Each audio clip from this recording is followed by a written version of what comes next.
Now first test your wisdom. You must test your wisdom. If I am doing this, is it wise? Is it good? Why I am doing it? First test your wisdom. Then you will find out that many things you do which are wrong, which should not have been done. But first your wisdom must develop, and you must see that your wisdom works and helps. I have seen now yesterday's drama, you must have seen that girl. She is very sensitive and she could see through her wisdom what was good. If you cannot find out what is good and what is bad, if that means the wisdom is lacking. If you cannot find out what should you do, then the wisdom is lacking. But if you have the wisdom, then you will immediately know that this is wrong. Apart from that, you will be saved from all kinds of problems. It's a fact I have seen with so many people like that, who have been saved not only from death, but from all kinds of catastrophes, all kinds. And I was amazed how these Sahajogis are helped by the divine.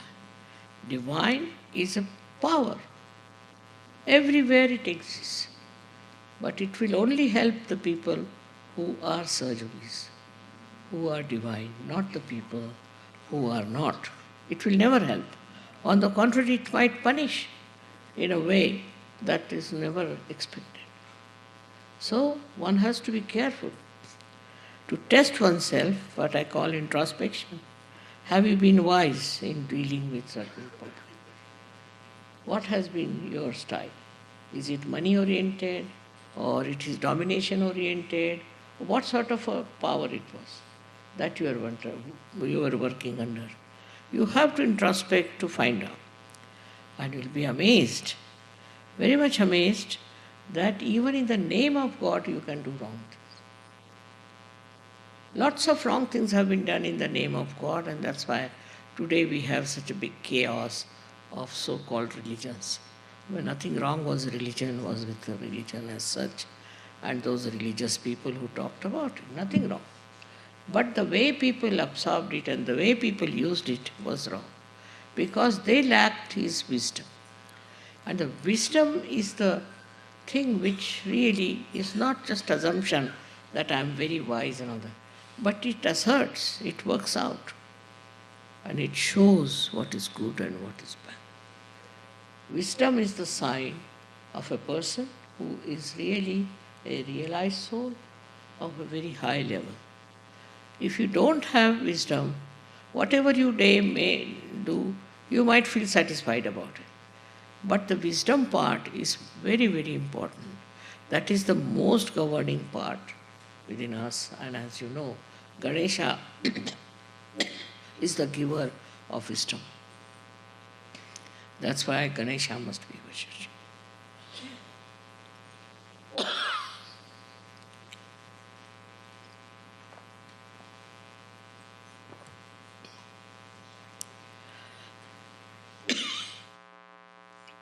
The proper upbringing with Sri Ganesha is established, who is nothing but the giver of wisdom.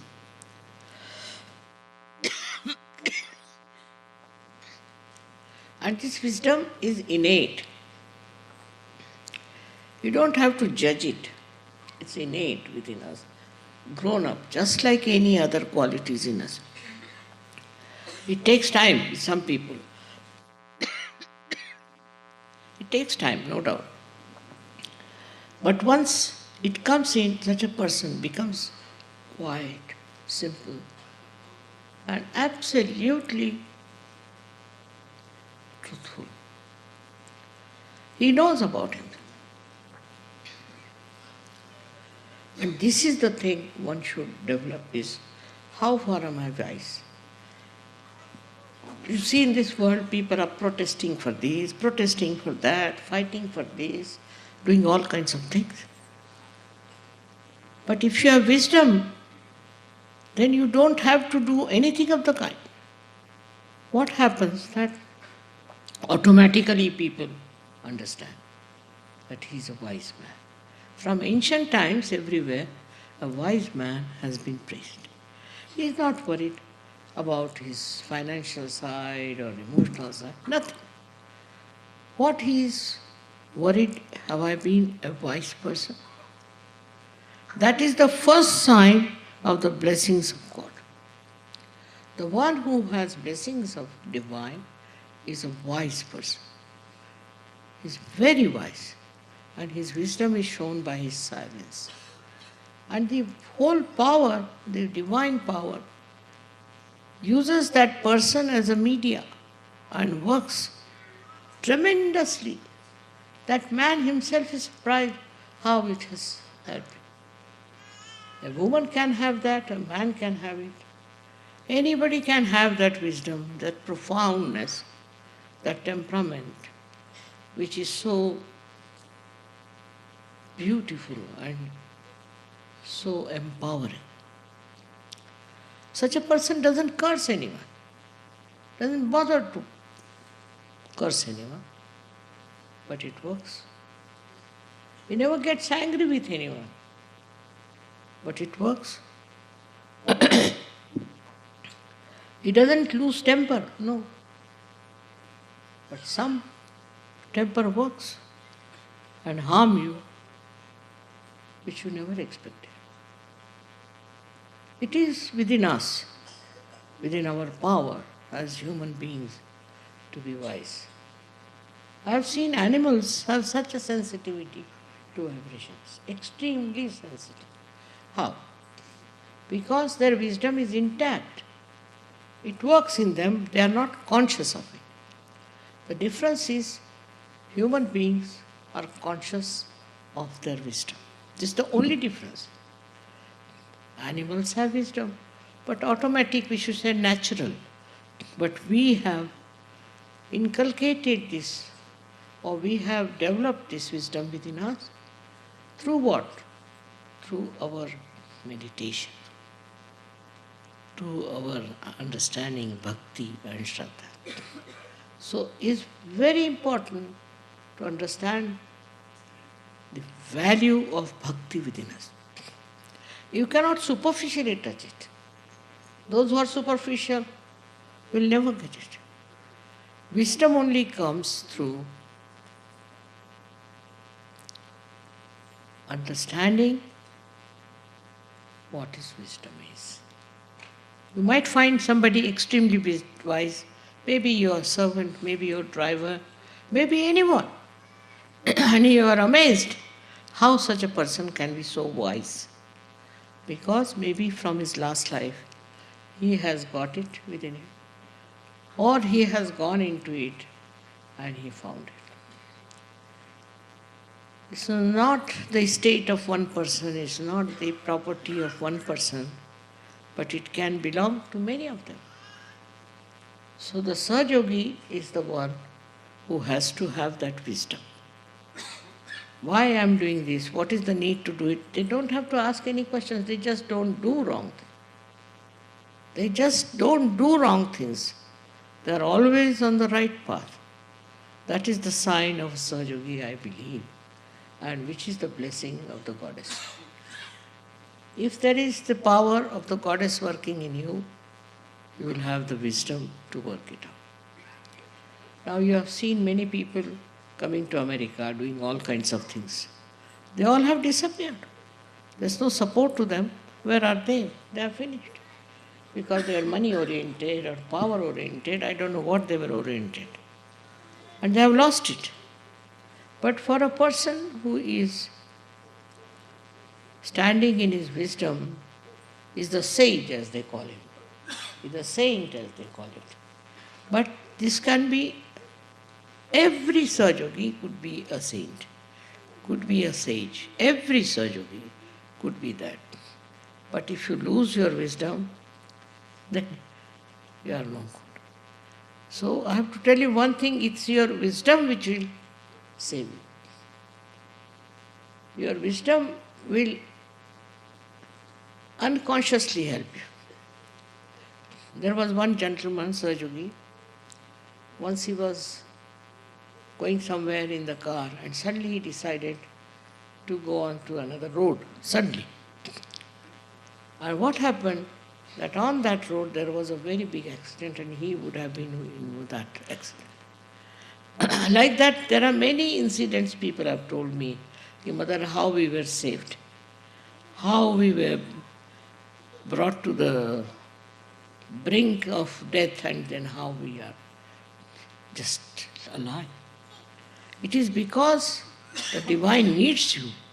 Divine doesn't want you to die or to finish off. It needs you very much. It has to do its work and you are the instrument of that divine. If you have wisdom, you are the best instrument for the divine to work it out. The Devi's powers, first of all, existed in her body only. And she killed so many Rakshasas and evil people. She did kill it, actually. But now there's no need because you all are there. You are the instruments.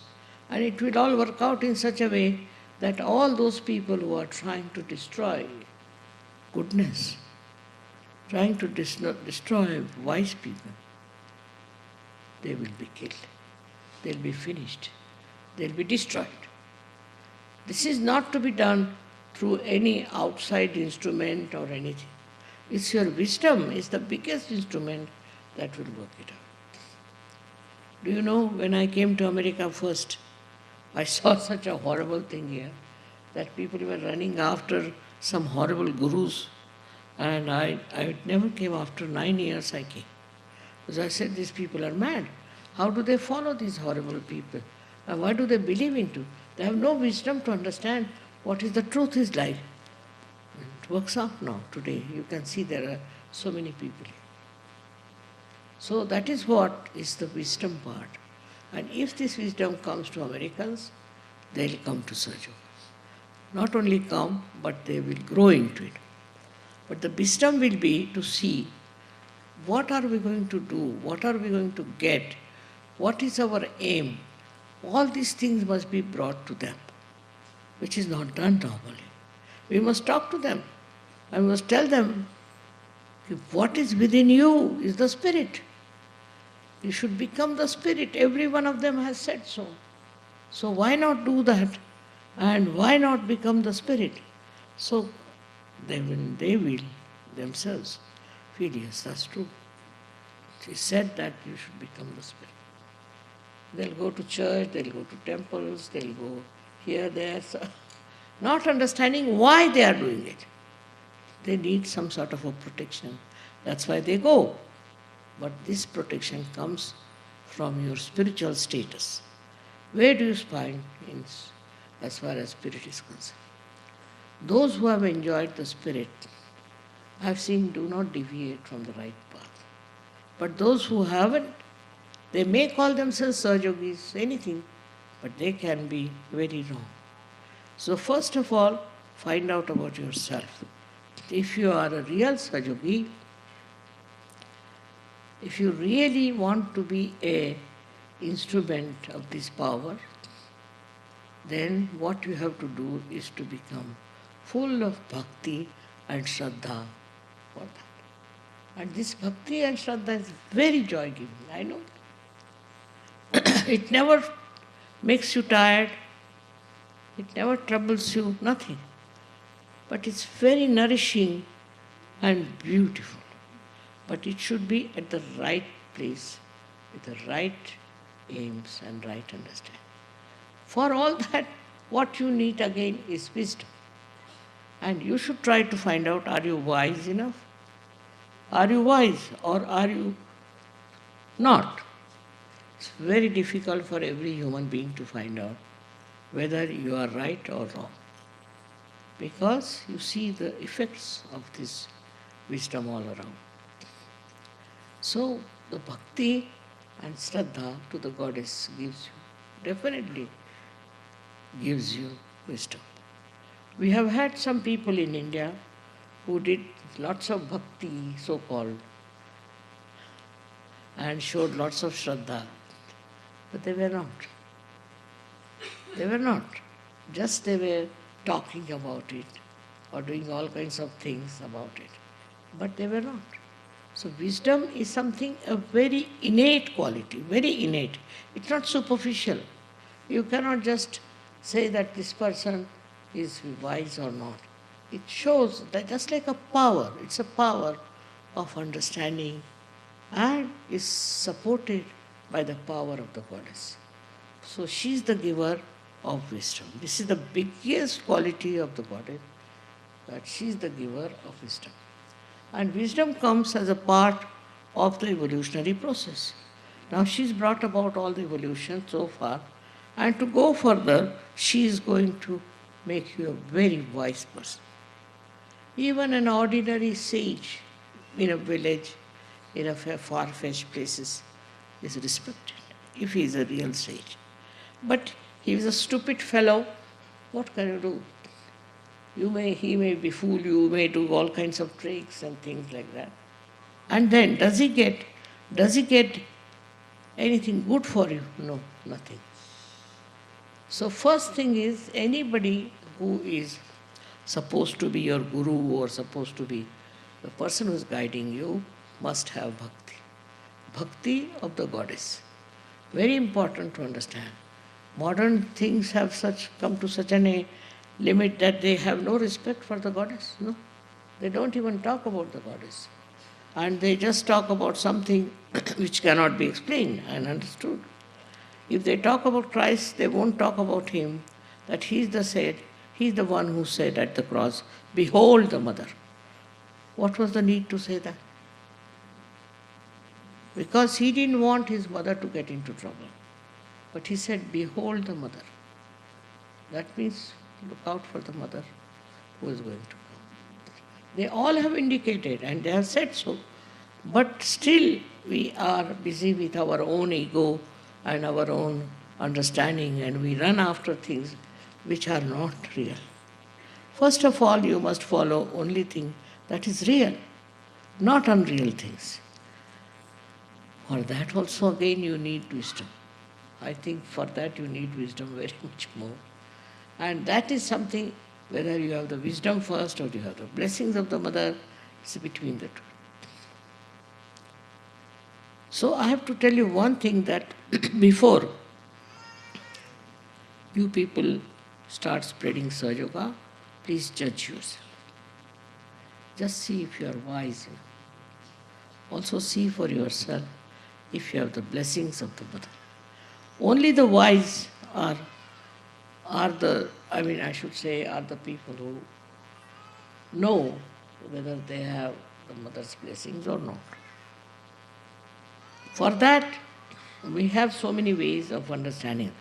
First and foremost thing is meditation and feeling your vibrations on the photograph and facing yourself clearly. If you are a realized soul, are you really a good realized soul or not? Are you deep or not? Are your vibrations working out or not? If you can see that, then you will realize that greater than all ambitions, the greatest is to become a devoted, wise personality. That is the one that will give you the joy. Joy for all kinds of things. Otherwise, see, it is just a human being like others going about. Now the time has come for this to work out. It's a special time, I should say. Although quite a lot of struggle for me, no doubt. But it doesn't matter, I know, because I've landed myself in the area where things are not so simple. It doesn't matter. But on the whole, what I feel is, you can support me very much. You can support my work very much if you have that wisdom. And the wisdom is to judge yourself. How many people you love, how you talk to them, what do you want out of them, all this should come. Judge yourself, introspection. Through introspection, you can see it. So, for a Sahaja Yogi, is important is introspection. Second one is meditation. And third one is to take vibrations. It's very important. What I find, some of them say, Mother, we don't do this, we don't do. But why? Why not do it? We do Sajog. Sajog means what? If you are not doing these basic things, how are you a Sajog? And then lots of complications come out of them. They also suffer. I think one has to have again the wisdom to understand what is Sahaja Yoga. No one understands that sometimes. And they go on forming a group of people who are not at all understanding what is Sahaja Yoga. It's a very, very deep personality. Sahaja Yoga is not just by saying I am a Sahaja Yogi, but it's a very deep personality. And that deep personality has to be felt by others as the wise, very wise. Not that how much you talk or shout or give lectures is important. Is the peace, the tranquility, the capacity to love within you are important. And that's how people can judge whether you are really blessed by your mother or not. So this is one of the things very important, and I've come to America just to protect America from problems. Because suddenly this has grown into problems. And it was inevitable. Because they were blind here not to understand what's going wrong with them. And that blindness has brought them to this point that they start seeing their ego specially, which has ruined them. Money orientation. All this has shown how stupid they have been to believe that they are very rich people and they can do anything they want to with their money and with overpowering of other countries and other people. First, overpower yourself. You have to know yourself first of all. Versus overpowering others.